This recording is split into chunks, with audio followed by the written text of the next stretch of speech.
Yesterday we spoke about the Rambam, and we said that besides being a big rabbi, big Torah scholar, he was also, helping the community a lot. He was a doctor. He was involved. He knew, what's going on, and it is very important. Sometimes people have the impression that the Torah is like separate from this world, but I would like to show exactly the opposite. The Torah has sensitivity that gets even to the little things that can occur in our life.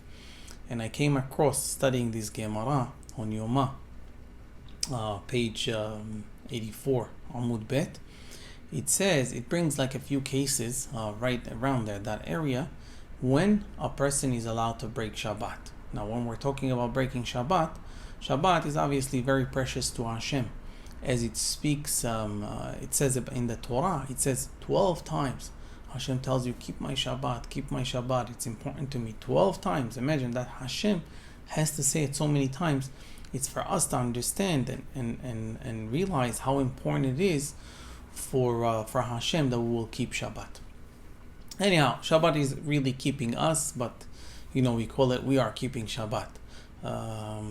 So it says that when a few cases, like for example, when you see a child falls into the water, river, and it's a mitzvah to save a person's life.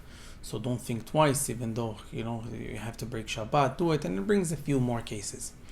And one of the interesting cases that it says is, what if a child gets locked in a room and he's scared? Sometimes I'm sure whoever is enough here in the world and raised children knows that sometimes they're in the bathroom and they know how to lock themselves, but they don't know how to open the door. And sometimes they get nervous and they get scared. And then it says that it has a bad effect on them mentally. If he is scared and being in that situation, nobody is around him, around the child, they get very scared and it has a bad effect on them. And therefore, we are allowed and even encouraged to break Shabbat. What does it mean to break Shabbat? Either if we know what we need to do in order to get the child out, if it's breaking the door or using any utensils on Shabbat, which normally is not allowed, is muktzeh, or even calling 911. We need your help.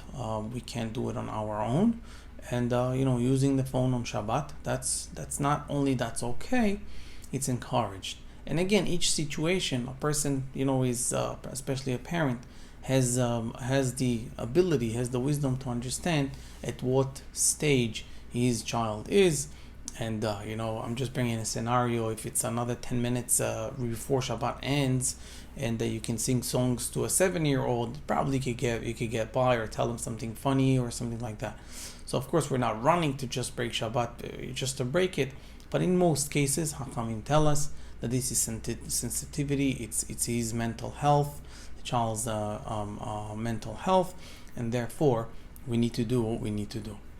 With that, we also learn the other side that we learn is as a parent, sometimes you want to punish a child. So you're saying, oh, let me just put them in the room. Okay, that's okay.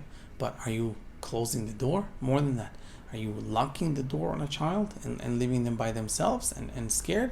So here you see from the Torah, from the sensitivity of our Torah, that this is totally wrong. We're not doing it. And I heard, even before I learned that Gemara, that's why I enjoyed it. I heard just, we're talking to other parents, and they said, you don't lock your child in the room. You want to put them in the room, you leave the door open, either wide open, or, just slightly not even closed, because, it's just not good. The children are scared.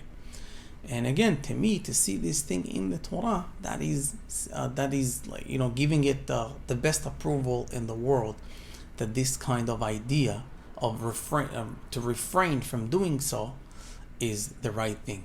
So, Be'ezat Hashem, we should all be able to educate our children and study our Torah and learn from sensitivity of Torah, enjoy it on a daily basis, and I wish you all a great day.